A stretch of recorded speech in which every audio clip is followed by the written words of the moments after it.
पूरा करो और वो चीजें आपकी लाइफ में कंप्लीट होना शुरू हो जाएंगी। हालेलुया। अब छुटकारे के हफ्तों में जब परमेश्वर आपको वचन देता है, वो हमेशा आपको एक अलग सा वचन देता है। मैंने देखा है छुटकारे के जो हफ्ते होते हैं उनका वचन जो होता है वो हमेशा आपको ऐसा होता है कि जस्ट अगर आपने कबूल किया, आपने उसके माना, आपने उससे लागू किया अपनी जिंदगी में, आप छुटकारे को पाते हैं। हालेलुया। मैंने अपनी लाइफ में नोटिस किया है वो लोग जो जीवित चर्च के मेंबर हैं जल्दी छुटकारा पाते हैं अपनी लाइफ में, अपने फाइनेंस में, अपनी जिंदगी में उन क्रिश्चियन से जो किसी भी जीवित चर्च का सेवकाई का हिस्सा नहीं है। बाइबल कहती परमेश्वर ने कहा मैं अपने नाम के निमित्त तुझे छुड़ाऊंगा, मैं अपने नाम के कारण तुझे छुड़ाऊंगा। इसका मतलब क्या?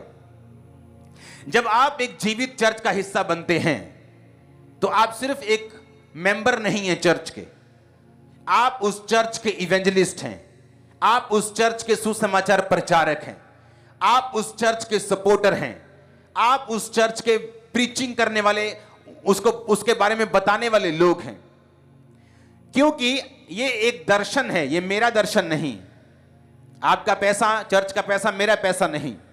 मैं मैनेजर हूं।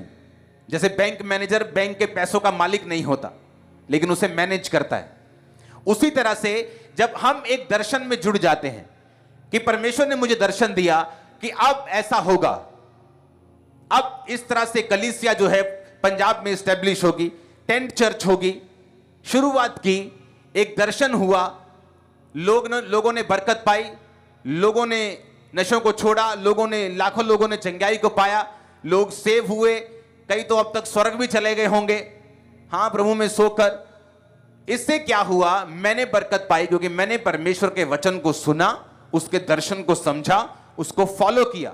उससे मैं भी चंगा हुआ, मुझे बरकत भी मिली, मेरे पर्सनल बिजनेस को खुदावंद ने ब्लेस किया, मुझे अच्छा परिवार भी दिया, सब कुछ मेरे पास है। उसी तरह से आप लोग हैं। जब आप लोगों ने परमेश्वर के दर्शन को सुना, जब मैं आपको बोलता हूं कि परमेश्वर का विजन है, अब आने वाले समय में आपको बता सकता हूं इतने लोग चर्च को ज्वाइन करने वाले हैं, आप हैरान हो जाएंगे चर्च की ग्रोथ को देख के आने वाले 3 महीनों में। इतने रूहें बचने वाली, आप इमेजिन नहीं कर पाएंगे कि कहां बिठाएं उन लोगों को। हालेलुया। अब आपको ये दर्शन मालूम है। अब क्या होता है जब एक विश्वासी को पता चलता है कि ये मेरा चर्च है। मैं आपको ऐसे विश्वासी दिखा सकता हूं जो सारे पास्टर्स को सुनते हैं लेकिन अपनी जिंदगी में कहीं नहीं पहुंचते, हमेशा कंफ्यूज रहते हैं, अपनी कॉलिंग को कभी नहीं पा पाते, अपनी बरकत को और मसे को कभी नहीं पा पाते। कभी वो इस मसे में होते हैं, कभी उसको कॉपी कर रहे होते हैं, कभी तीसरे को